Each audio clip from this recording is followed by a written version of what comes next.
सबसे पहला मकसद है फंसा हुआ खाना हमने निकालना है। अगर हम फंसा हुआ खाना नहीं निकाल रहे तो उसका तो वो ब्रशिंग नहीं करेगी। ठीक है, हम नॉर्मली यूँ ब्रश करें।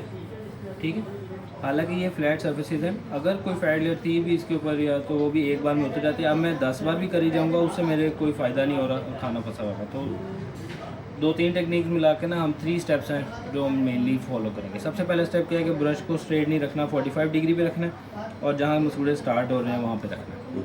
ठीक हो गया। अब जब मैं आपकी स्केलिंग कर रहा था तो आपने फील किया होगा कि यहाँ गम के अंदर एक छोटी सी स्पेस मौजूद है जिसको हम बार बार अंदर से साफ़ कर रहे थे। इस जगह को पॉकेट कहा जाता है। ये नॉर्मली 2 से 3 mm होनी चाहिए, आपकी इससे ज़्यादा डीप थी क्योंकि इस जगह पे बहुत ज़्यादा कैलकुलस था। तो अगर हम यहाँ पे खाना नहीं फंसा रहने देंगे तो बैक्टीरिया को ना वो खाना मिलेगा और ना वो कैलकुलस चेंज होगा। सबसे पहले हमने क्या करना है, इसको 45 डिग्री पे टर्न करना है।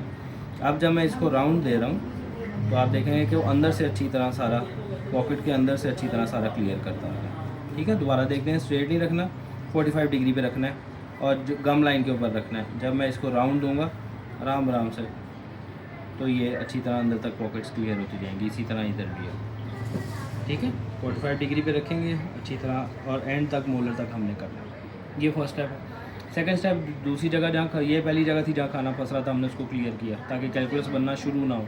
दूसरी जगह जो दो दांत आपस में मिल रहे हैं इनके दरमियान की जगह, तो जब हम पॉकेट क्लियर कर रहे हैं उसी तरह इनके साथ साथ यहाँ से भी आराम आराम से निकालेंगे। ठीक है, तमाम दांतों के दरमियान से एंड तक, इसी तरह इधर से भी। ठीक है, तीसरी चीज़ है जिसम की किसी भी हिस्से की मसाज की जाती है ताकि वो वहाँ पे ब्लड सप्लाई बेहतर हो जाए, वो एरिया अपने आप को रिकवर करे, रिपेयर करे। इसी तरह ब्रश को मुकम्मल तौर पे गम्स पे रख के आराम आराम से उसकी गम्स की मसाज लाजमी करनी है। आपके केस में ये बहुत ज़रूरी है। ये करेंगे यहाँ पे सारी ब्लड वेसल्स स्टिमुलेट होंगी तो यहाँ पे आगे गम रिपेयर ज़्यादा अच्छा स्टार्ट होगा। अच्छा, अगर हम इस पर ज़ोर लगाएंगे तो बिल्कुल भी आप नहीं कर पाएंगे और इंजरीज भी हो जाएंगी। तो बिल्कुल सॉफ्ट हैंड के साथ आराम आराम से मसाज करना है सिर्फ। ये 3 स्टेप्स हैं। नीचे के लिए सब कुछ सेम है, सिर्फ ये है कि नीचे क्योंकि गम्स नीचे की तरफ है, हम ऊपर 45 डिग्री कर रहे थे, यहाँ पे हम नीचे 45 डिग्री पे कर लेंगे, लेकिन वही 3 स्टेप्स हैं। सबसे पहले ये पॉकेट 45 डिग्री नीचे की तरफ टर्न करके जहाँ गम्स स्टार्ट हो रहे हैं यहाँ पे आराम आराम से राउंड दें।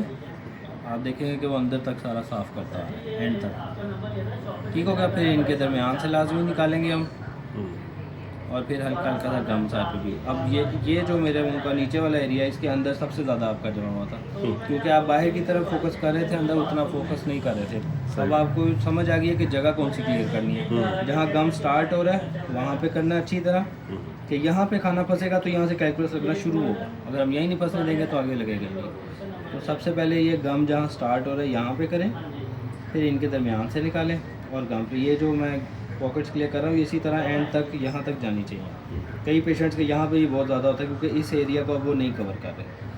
जिस एरिया को आप ब्रश में मिस करेंगे वहाँ मसला शुरू होता है। ठीक हो गया। इसी तरह यहाँ ऊपर वाला भी हमने करना है। अब क्या हुआ कि मेरे दांत बाहर और अंदर ये दोनों जगहों से तमाम दांत साफ़ हो गए हैं। अभी भी एक बहुत इंपॉर्टेंट जगह बच गई है, वो है चबाने वाली जगह। कुछ पेशेंट्स क्या करते हैं कि इसको रगड़ के दांत क्योंकि लेयर्स उतार के फ्लैट करके ले आते हैं मेरे पास। कुछ पेशेंट रूटीन में चबाने वाली जगह ब्रश ही नहीं करते।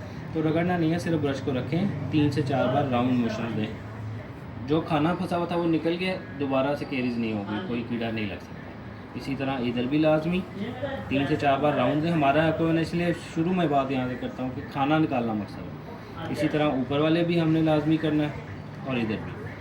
अब हमारी ब्रशिंग होगी एक कंप्लीट। ठीक हो गया।